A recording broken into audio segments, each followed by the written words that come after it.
Faqat borib olib telefon, Ka'batullohga orqasini o'girib, Rasulullohning ravzalariga orqalab telefon bilan ovora. Tavba qani? Ertaga ibodat qani?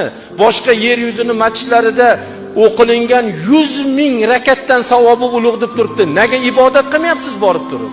Borib kelayotganlardan so'rayapman. Rasulullohga shikoyat qildingizmi desam, salom etdim deyapti. Salomni ko'chadagi odamga ham salom aytamiz-da. Shikoyat qilmadingizmi desam, nima shikoyat qilishim kerak? Ey Rasululloh, ey Allohning habibi, ey Allohning do'sti, men O'zbekiston degan diyordan keldim.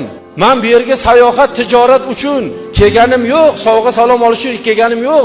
Meni bu yerga keltirgan narsa Allohga bo'lgan iymonim, sizga bo'lgan muhabbatim.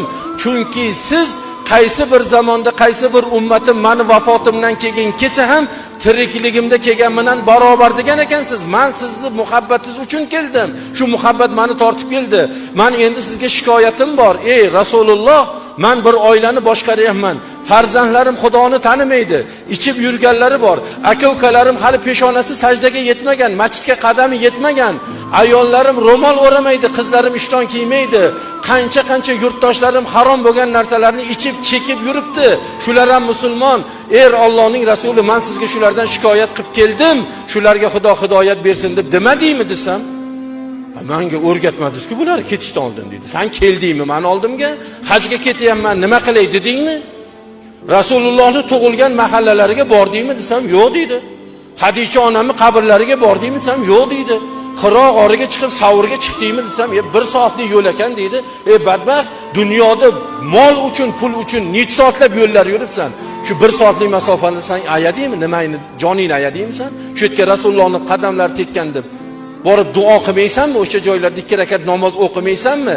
Xalq haqiga, yurt haqiga, yurtboshi haqiga duo qilmaysanmi o'sha muqaddas joylarda? Seni shuning uchun yuboryapti-ku, shuning uchun imkoniyat berdi-ku senga. Borib sayr qilasan, borgandan do'kon. Yana birodarlarimiz aytadi, shunaqa odamlar bor, borgandan gostinsaga yotib oldi deydi. Bir marta ham chiqqani yo'q, qaytib keldik, aeroportdan oyog'ini tagiga poyandozlar solib Pradolarga olib chiqib ketdi deydi. Hoji bu. U hoji Ka'bani ham borib ko'rmadi deyapti.